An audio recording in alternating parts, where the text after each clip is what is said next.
není to zakápí. No jasně, takže tam je to čím chceš začít? Tak začneme tímhletím. A nechal bych Ten popelníček nakonec. popelníček nechat nakonec. Takže první To jsou ty Dream jsou to ty Dream Flavor. Teďka první, co si dáme, tak je Marlow. Opojené spojení zlatého tabáku s tou nejlepší harmonií chutí lesního medu a mléka. Přijměte pozvánku k návratu do dětských let a vychutnejte si tu nostalgii již jako dospělí. Já nevím, já jako dítě jsem teda nikdy neměl tabák s medem a mlíkem. Moc mladý na to. Tak počítám se věku. Ten tabák je tam hodně cítit. To ne, a jako... Jo, co? Ale takový ostrý docela. Ale...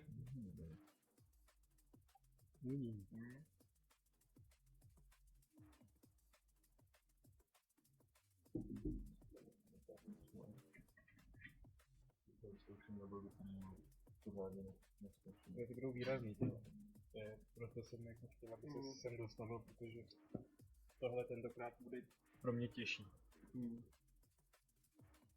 Já to úplně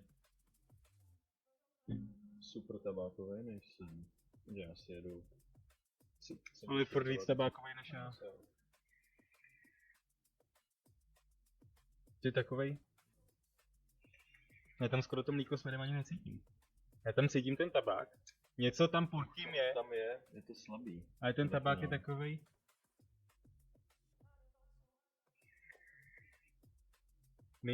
Není to takový ten voňavý tabák, ale ani to není vysloveně ten cigaretový. Je to prostě tak někde na půl cesty.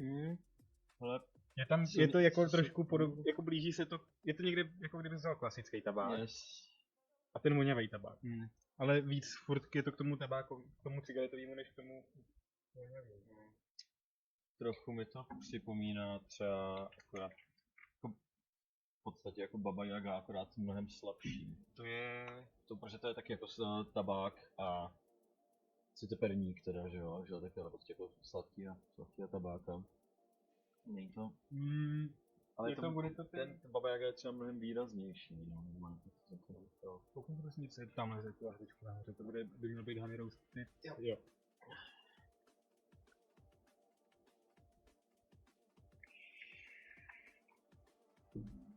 S tím by se to teoreticky dalo srovnat, s tím honey roastem. Ale ten honey roasted má aspoň, jako mi přišlo trošku něco víc, jako má něco víc. Ten jsem neskoušel. No. Cítím tabák. Něco pod ním je. Takový to, jak kdybys prostě, jak to říct, jak kdybys to tím mlíkem zjemnil. Jako kdybys to něčím zjemnil, ale to... Jo. Je to jemný tabák v podstatě. Je to jemný tabák, no. Hodně jemný. Ale příjemný. Není jako, že by to... Já prostě kdo si jede na... Já nevím. Je to jemný tabák, který není popelníčkovej, není ani moc aromatický, ale ani moc jako klasický cigarety, tak něco na půl cesty. S tím, že něčím ještě zjemněný tak jako na pozadí. Jo. Takže jako... Tak tohle je dobrý pro někoho, kdo nemá rád výrazný věci obecně. Prostě, no. To bude takový lidi si to... A je to už spíš, jako myslím, že celá ta rada bude spíš pro lidi, kteří prostě ty tabáčky si jedou. Než jako třeba přece jenom tady mám od Element 555, tak to je něco, co mám tady. Jo. To je něco, co zase mě jako z těch tabáků chutná, je to takový ten voňavý tabák, ale s tím sladkým, který ještě si dám, vlastně do toho si přidám Nick Salt a půjde to do podu. Tak mě takhle chutnal třeba hodně to od Provejpu, myslím, když dělali ty salty, tak Vanilla Tobacco je. To nevím, ale ta 555 je fakt takovou, že ji možná mám chutnat. A prostě je to dobrý. To je jaký? Nevysílám to.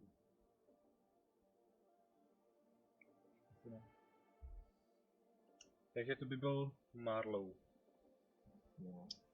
Jemnej tabák, no. Jemnej tabák. Další bych vzal asi tu hrušku. Jo. Takže Williams, tam je název jasný.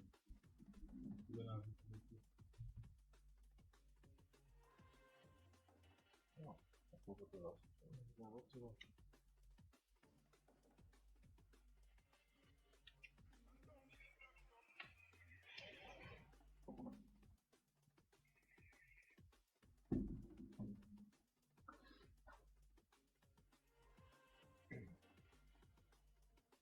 Je.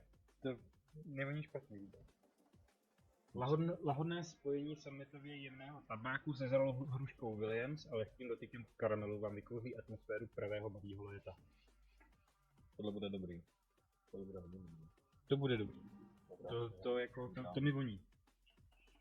A něco mi to nějaký, jako, ty hruškový bonbony nebo něco takový, je to rovnou.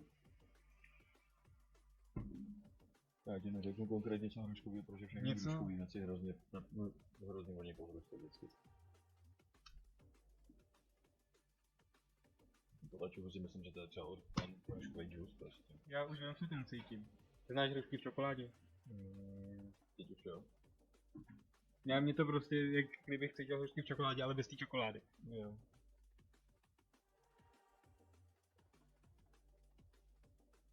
Dokonce myslím, že to měla Inavera, nebo někdo měl takovou příchuť.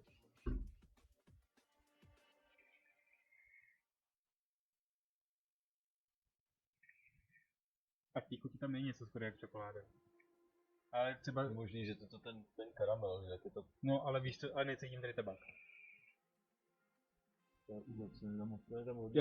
Já cítím takovou jako příjemně zralou, skoro až přezrálou hrušku.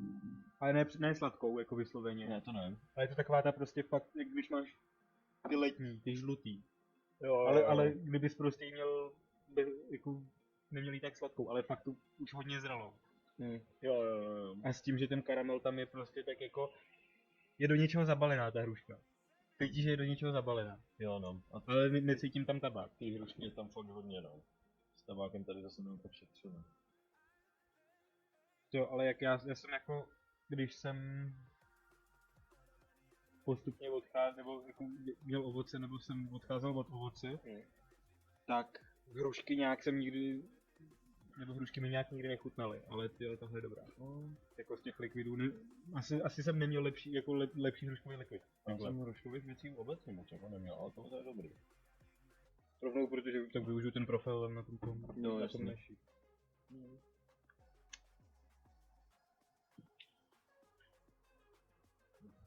Teď už tam ten tabáček trošku možná cítím. No. Jiná receptura.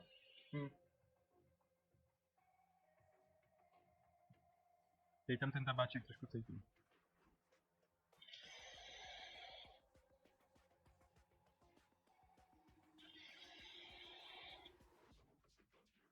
Ono není teda vysloveně čistá mata, ale necítíš? Já ho tam cítím. Možná náznak tam byl. Náznak tam je, ale už jako... Ale jeho tam málo. Tohle tam je málo tabáku.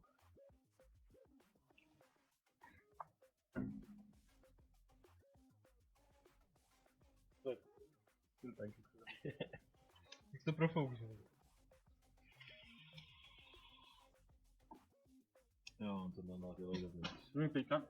Teď tam cítím víc jako toho tabáku, je tam, ale zase je to takový ten... Tenhle vůbec není voňavej. To je úplně fakt takový ten jemnej tabák. No. Jemnej tabák, ale prostě vplyv tam hraje ta hruška. Ty je tam hodně. Trošičku pod toho karamelu, který to jako trošičku ještě... Zjemný. Zjemný. Je to prostě jak když do něčeho tu hrušku zabal. Jenom takovou chvilka délka. No, a ono se mi to tu někdy drží, někdy ne. Teď máš hermeticky uzavřený celou místnost, takže no... Ne, tak má to MTL, tam ten tabák určitě necítím. Ne, nebo když se to prostě, když se to fakt nezahřeje. Tady ten tabák bude na volnějšího délka. Ten by možná byl i pro někoho, kdo jako ty ovoce a chtěl by trošku zabrousit do tabáku. Jo, na přechod to je úplně ideální. No a teďka jdeme na další. Motherbox. A legendární propojení klasického tabáku s chutí zralých borůvek a chladivého mintu je vzorku osvěžujícího zážitku nejen horkých dnech. Borůvky, tabák, mentol. Co mi to připomíná? Ne, vole. Ne, co? Jo, počkej, melon, akorát melon, tabák, mentol, nebo co ti dopad? Já nevím. Ty jsi nekupoval klikačky? Kamelky fialový? Jo, už vím. Já jsem tohleto jsem míchal, kamarád, který přišel na vaping a takže chce začít míchat. A já jsem ho to nějak učil, tak první co chtěl, a vlastně první jsem mu to míchal já. Míchal jsem to z Imperie, z karavany, z borůvek a ještě nějaký ten mental jsem tam přidal. Tak to bylo první, co jsem mu míchal. A to je právě klikací kamelky, ale ty co měly ty 2 kuličky. Tak uvidíme, jak to bude. Že předpokládám, že... Tam se někoho kdy ty kamelky. No, ale všichni jsme se tím prošli. Snad. Ale ty borůvkový to fakt ne všichni. Jo, no. To je tam na počuchu, je tam ta borůvka docela dost cítit. Je to borůvka. Mentol nic... Mentol je cítit na prstě. Je tam cítit. Ale takhle není. Je tam něco, zase je tam pod tím... Je tam pod tím cítit. Ale je tam zase... Ta borůvka je taková jak to... Taková ta borůvkový jogurt. Jo. Tak ta borůvka z něj. A když máš třeba i takový ten nezamíchaný a vybereš ty borůvky, co jsou, že sníš jogurt a necháš si to dno. Jo. A tam ten tabák, jako, zase je tam někde úplně vzadu schovaný náznak, ale necítím ho. Je to slabší. No jo, dobře, jak jsem si to dal na prst nebo blíž, tak mám na prostě ten mentol je cítit, při potahu už jsem tam necítil. Při potahu je tam trošičku cítit, ale hodně málo. Není to, že by ti to zmrazilo hubu. No ale když se náhodou teďka jako mi to dočklo tadyhle trošku rtu, tak tam je to přesně, to tě začne štípat na tom rtu, že ten mentol, ale to jinak. A mentol tam je pozadí. A tabák tam necítím. Tabák ještě víc pozadí. Tabák ještě víc pozadí. Je tam trošku cítit. Taková ta dřevnatost toho tabáku tam je cítit. Jo. Tak jo. Jsi ready na toto? Na hexatona. Jo. A to bude teda... To bude sranda, no. To bude...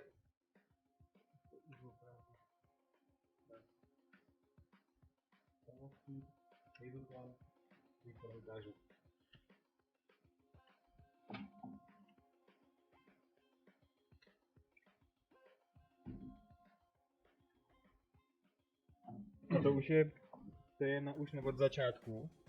To je tabák tam. Je tam lískový voříšek jak z toho, jak z čokolády. Jo.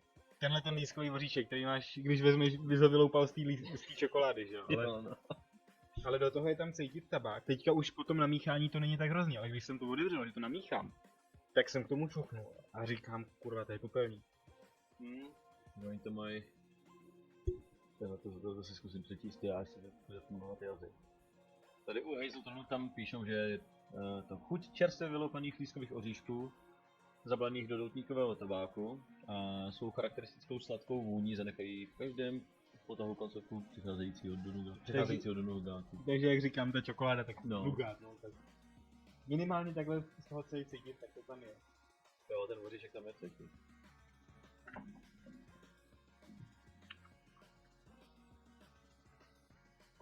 Ne, tohle je jako... Jo, tak prostě nugátový bouře. Ale není to takový popelník, jak jsem čekal. Ne. Je to voňavý tabák. Ale to dobrý. Trochu mi to připomíná Alpha Origins. Tak jako ten ořechový tabák. Nebo Alpha Origins byly ty sladkosti. Neměli Lucky Dice byly tabáky. Ale oni to tam někdo... Na ty tobáko. No, na ty tobáko, no. Já ho možná ještě nebudu gram. Abrakadabra. Ale je to prostě příjemný tabák s oříškami. Cinnamon. Takový lehčí. Mám tadyhle ještě Lucky Dice. wafle. Já jsem ho zrovna doma dneska vyndoval z toho. Vyndoval z bágu, že si ho sebou brát nebudu. No. Já se mě podívat, s čím to budeme pracovat. Ale ty to nikde neměl. Jo. Ten je teda uleželý od Vánoc, ale bez... Trochu mi to připomíná. To je jako jiný voříšek, ale přijde mi to podobně výrazný. Ten tabák možná výraznější. Jak dlouho to máš? No, když vyšli. Jo, tyhle, namíchaný. Minulý týden jsem namíchal. No. No já si myslím, že třeba u toho po těch 14 dních, co tam píšu, když bude 14 dní ležet, tak to bude tabák o něco zase výraznější. Ne, tohleto je voňavý tabák s tou chutí těch voříšků. Ten voňavý tabák, řekněme takový ten, já nevím, jestli se tomu tak říká, myslím, že ale ten kořen, ne kořeněný, ale kořenitý, nebo prostě takový ten Kořenový. Je to, co si koupíš v pitlíku, ten černý, to vypadá jak čaj skoro. Jo. Černý Javan, když si koupíš. Tak typově takový tabák. Jo. Ten voňavý, co si koupíš do Orient. drinky. Orient, no. No, každopádně Hazelton vůbec není špatný, bál jsem se ho. Protože jsem jako čekal přesně ten popelníček, který se nekonal, za což palec nahoru. To by taky nemuselo teoreticky být špatný naboostovat solí a do vodu. Ne no. Já mám tyhle, jako já jsem zjistil, že mě tyhle ty voňavější vyhovují, a voňavý a sladký vyhovují prostě do vodu. Ale chce to, abych je měl naboostovaný prostě tou solí. No jasný no. Takže jak zhodnotíme Lord of Tobacco? Hazelton, příjemný překvapení. Rozhodně. Stejně tak Williams, byť to není tolik tabákovka, jak by se mohlo zdát, jako, nebo co bychom čekali. Ne. Ale ta hruška je opravdu dobrá. Je to dobrý. No a teď Bluebeard. Ten nic moc za mě teda. Takový nějaký. A Marlowe. Marlowe jako nasládlý to celý bylo. No, takový nevýrazný. Ale ne špatný přitom. To ne. Ale ne, určitě lepší jak Bluebeard. Nevyužitý potenciál. Jo. Já bych třeba do toho Marlowe, do toho medovníka tam prostě narval trochu víc toho tabáku. Jo. A bude to hodně dobrý. To stejný bych udělal i třeba, no, u té hrušky nevím, tam... Možná ale jenom malinko.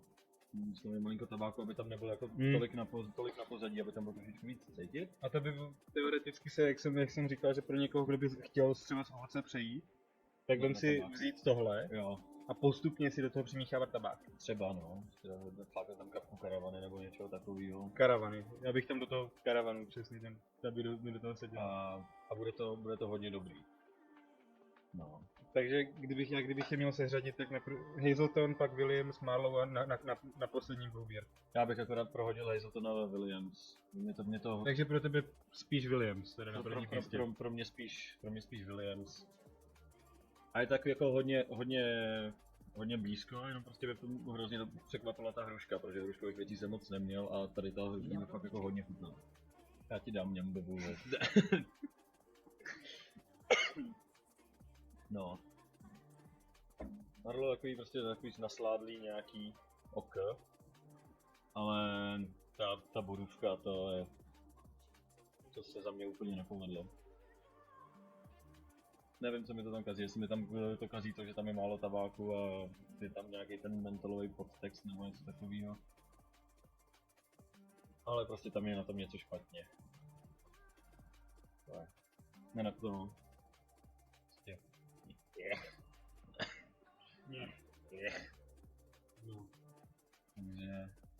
Takže tím bychom měli hotový ochutnávku. ochutnávku. Kontrolujeme